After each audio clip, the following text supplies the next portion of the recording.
माँ सरस्वतीना चरणों में नमन। नमस्ते बच्चों। कक्षा 9 विषय हिंदी गद्य 5 है स्वराज्य की नींव, जो विष्णु प्रभाकर की एकांकी है। विद्यार्थी मित्रों, अगले वीडियो में हमने श्री विष्णु प्रभाकर जी का परिचय जाना, स्वराज्य की नींव एकांकी है उसके जो पात्रों है उसका परिचय भी हमने जाना, और आधी एकांकी का सार है वह भी हम समझ चुके हैं। यदि संक्षिप्त में जो कहे तो रानी लक्ष्मीबाई है, उसको अपनी प्यारी झांसी शत्रुओं के हाथ में चले जाने का दुख है और उसे लगता है कि स्वराज्य की मंजिल है वह हर बार पास आकर दूर चली जाती है। उसका हर प्रयत्न, स्वराज्य पाने का जो प्रयत्न थे वह विफल हो रहे थे और झांसी उनके हाथ से निकल गई थी। उनके पास शक्ति थी फिर भी वे दुर्बल थी। तात्या जैसे सेनापति थे फिर भी सेना में अनुशासन नहीं था, और तात्या, राव साहेब आदि विलासिता में डूब गए थे। युद्ध में साहस और शौर्य दिखाने के बदले ये सब ब्रह्मभोज के आयोजन में पड़े थे।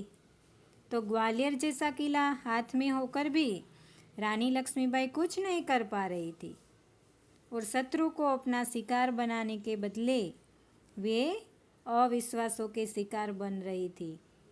और अपने ही पक्ष की ऐसी स्थिति देखकर रानी लक्ष्मीबाई निराश हो जाती है और जूही को कहती है, तब जूही कहती है कि आप निराश नहीं हो सकती, आप तो गीता पढ़ती है। और बाबा गंगादास की बात लक्ष्मीबाई जूही से करती है। जूही कहती है कि हमें सफलता मिले या असफलता मिले वह तो देव के हाथ में है, पर हम स्वराज्य की नींव के पत्थर तो बन ही सकते हैं। स्वराज्य की नींव के पत्थर बनने से हमें कौन रोक सकता है, वह तो हमारा अधिकार है। तब रानी लक्ष्मीबाई खुश हो जाती है और जूही को शाबाशी देती है और कहती है कि तुम जैसी नारियाँ जब स्वराज्य की नींव बनने जा रही हो तो हमें सफलता जरूर मिलेगी। पर रानी लक्ष्मीबाई को इस बात की चिंता नहीं कि वह उसके जीवन काल में आता या नहीं, लेकिन उसे इस बात का दुख अवश्य था कि उसके पास शक्ति थी फिर भी वे दुर्बल थे। तात्या जैसा सेनापति उसके पास था फिर भी सेना में अनुशासन नहीं था। ग्वालियर जैसा किला था फिर भी रानी लक्ष्मीबाई कुछ नहीं कर पाती थी। अब हम आगे देखें।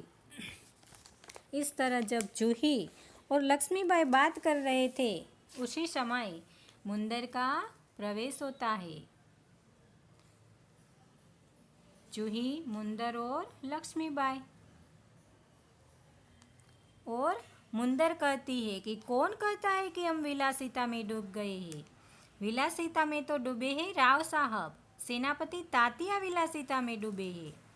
तब जूही जो है वह मुंदर को कहती है कि सेनापति नहीं, विलासिता में नहीं डूबे सेनापति। तब मुंदर कहती कि ओहो समझ गई, तुम तो सेनापति का पक्ष ही लोगी, क्योंकि यहाँ जूही और मुंदर जो है वह दोनों रानी लक्ष्मीबाई की सखियाँ है, और जूही सेनापति तात्या को चाहती है और मुंदर जो है वह रघुनाथ राव को चाहती थी।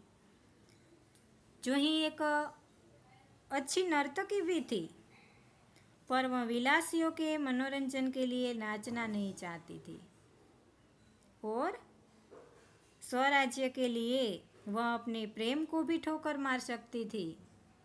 वह कहती है कि मैं उनको स्वामी तो मानती हूँ, मानती रहूँगी, लेकिन उनसे भी अधिक मैं महारानी को अपना स्वामी मानती हूँ, और महारानी से भी बढ़कर मैं अपने देश को अपना स्वामी मानती हूँ। देश के लिए मैं सरदार को भी ठुकरा सकती हूँ, ठुकरा चुकी हूँ। यहाँ जूही तात्या के लिए कहती है कि भले ही मैं तात्या को स्वामी मानती हूँ, मानती रहूँगी, लेकिन उनसे भी अधिक मुझे महारानी और महारानी से भी बढ़कर देश के प्रति उसको प्रेम था। वह देश को अपना स्वामी मानती थी और देश के लिए वह सरदार तात्या को भी ठुकरा चुकी थी। तो उसे भी प्रेम से अधिक स्वराज्य प्यारा है।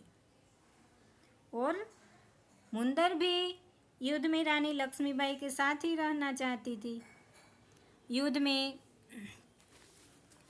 और जूही और मुंदर दोनों स्वराज्य की नींव बनने के लिए तैयार थे। अब ये तीनों जब बातें कर रही थी, तब रघुनाथ राव प्रवेश करते हैं और रघुनाथ राव आकर कहते हैं कि महारानी आपने सुना? तब लक्ष्मीबाई पूछती है कि क्या रघुनाथ? तब रघुनाथ कहते हैं कि महारानी, जनरल रोज की सेना ने मुरार में पेशवा की सेना को हरा दिया। ये जो जनरल रोज है,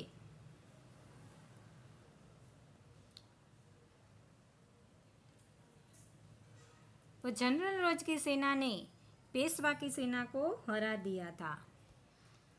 ऐसा समाचार सुनकर महारानी लक्ष्मीबाई को दुख नहीं होता। वह कहती है कि पेशवा की सेना हार गई, यह अच्छा ही हुआ। अब पेशवा की आंखें खुलेंगी। रघुनाथ, अपनी सेना को तैयार होने की आज्ञा दो। जनरल रोज ग्वालियर का किला नहीं ले सकेगा। यहाँ रघुनाथ राव रानी को मुरार में जनरल रोज की सेना द्वारा पेशवा की हार का जब समाचार देता है, तो यह सुनकर रानी कहती है कि यह अच्छा ही हुआ, अब पेशवा की आंखें खुलेगी। और रानी सेनापति तात्या को भी युद्ध के लिए तैयार होने का आदेश देती है और कहती है कि तुम अपनी तलवार संभालो।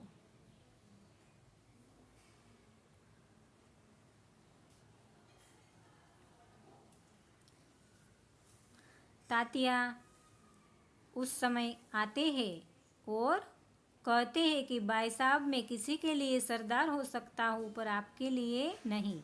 महारानी लक्ष्मीबाई तात्या के लिए सरदार ऐसा शब्द प्रयोग करती है। तब तात्या कहता है कि मैं किसी के लिए भी सरदार हो सकता हूँ, पर आपके लिए नहीं। तब महारानी लक्ष्मीबाई तात्या जब आते हैं, तब ऐसा कहती है कि कहिए सरदार तात्या, आज आप इधर कैसे भूल पड़े? इसलिए तात्या रानीबाई को ऐसा कहता है। तात्या कहता है कि भाई साहब, आप यूँ कब तक फटकारती रहेंगी कि मुझे आप कब तक फटकारती रहेंगी?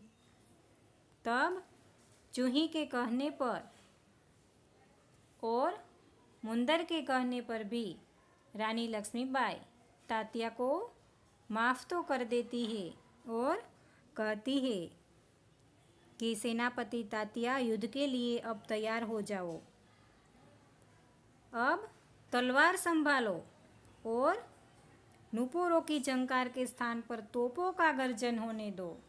तात्या जो अब तक विलासिता में डूबे हुए थे, इसलिए रानी ऐसा कहती है कि नुपुर यानी पायल की झंकार के स्थान पर तोपों का गर्जन होने दो, युद्ध के लिए तैयार हो जाओ, क्योंकि मुझे अब देशभक्तों की आवश्यकता है। अभी भी कुछ नहीं बिगड़ा, अब और बहुत कुछ किया जा सकता है। तब तात्या कहता है कि इसलिए तो मैं आया हूँ भाई साहब, आप जो कहेंगी वही करूँगा। और लक्ष्मीबाई रघुनाथ को भी कहती है और जूही को भी कहती है कि तुम भी जाओ, लेकिन ठहरो, सेनापति तात्या आए हैं तो उसके साथ बातें करती है। तात्या को भी युद्ध के लिए तैयार होने को कहती है, पर रानी को लगता है कि यह उसके जीवन का अंतिम युद्ध है और उसे केवल इसी बात की चिंता है कि युद्ध में उनकी वीरता कलंकित न हो जाए।